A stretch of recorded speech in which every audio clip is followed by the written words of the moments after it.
The moment when life gets to go on. A Coast Guard rescue swimmer, a shipwreck survivor, now up from the open Atlantic to the whirring chopper. With Sandy as a backdrop, 16 people on the HMS Bounty found trouble late last night. The waves too much for their doomed ship. They were 90 miles off Cape Hatteras, so cue the Coast Guard. They were taking on water, it was getting worse. The group abandoned ship about 4 this morning, into the open Atlantic in lifeboats. Waves up to 30 feet, the wind an enemy. It's his job to save their lives. He's a rescue swimmer. Get one person out at a time and just keep making the trip back and forth till all of them are able to come up. Over and over again, the basket that carries them to living the rest of their lives. One of the hardest missions ever for men and women who do this for a living. Big seas, one of the biggest seas I've ever been in today. It was huge out there. So after the ride back, they're land lovers for life. But some can't walk on their own, others battered and bruised. But they're alive. Still so many questions left unanswered in this case. We're going to stay on it and work to answer them for you. At the Coast Guard Air Station in Elizabeth City, John Erickson, Fox Eastern Carolina News. The faces of the survivors. Some bruised, some freezing, some need help, and some apparently are in shock. But the Atlantic still holds two things, the Bounty itself and Captain Robin Walbridge. But here at the Coast Guard Air Station in Elizabeth City, the commanding officer is an optimist. We believe that there's still a chance. We're hopeful. And so the search goes on. The type of plane behind me, the big C-130, one of the aircraft being used still out at sea in the search for that missing captain.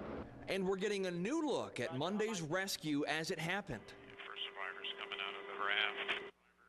When that survivor gets out, look at the others peering out, seeing hope in the form of a rescue swimmer.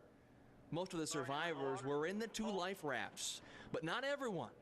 We learned today that the Bounty rolled as they were abandoning ship. Some of them were thrown into the water. And that's where the captain stays. And that's why their job continues, at least for now. A swimmer battling the ocean to save strangers. This is a Coast Guard rescue swimmer, video from the Bounty rescue. And this is how they train.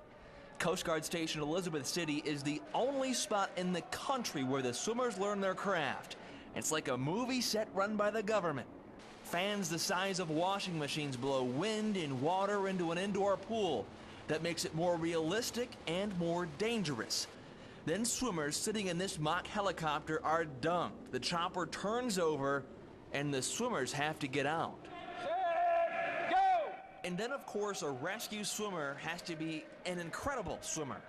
In order to be ready for where it counts in the ocean, these swimmers train incredibly hard here in the pool. They've been going at it for about 15 minutes now.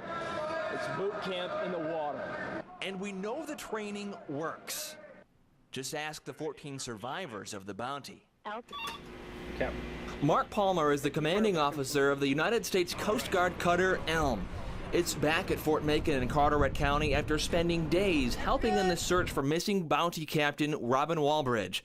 The tools of this trade: the searchlights, night vision goggles, and radar. We use every tool we have available on the ship. Palmer says they followed a pattern going back and forth in the waters off Cape Hatteras.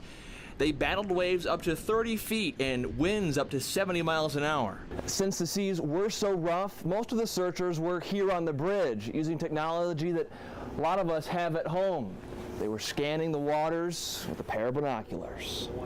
After we talked to the captain, we talked to his boss, the man who's running this entire search effort. I've been doing this 25 years for the Coast Guard, and I'd say this is pretty easily the largest search case that we've had in that time. Popeil knew Walbridge. It's, like I said, we treat every search and rescue case like it's a member of our family out there, and so like I said, it hurts when we can't find everybody we're looking for. Now the Elm is getting ready for its next mission, wherever they're called to help.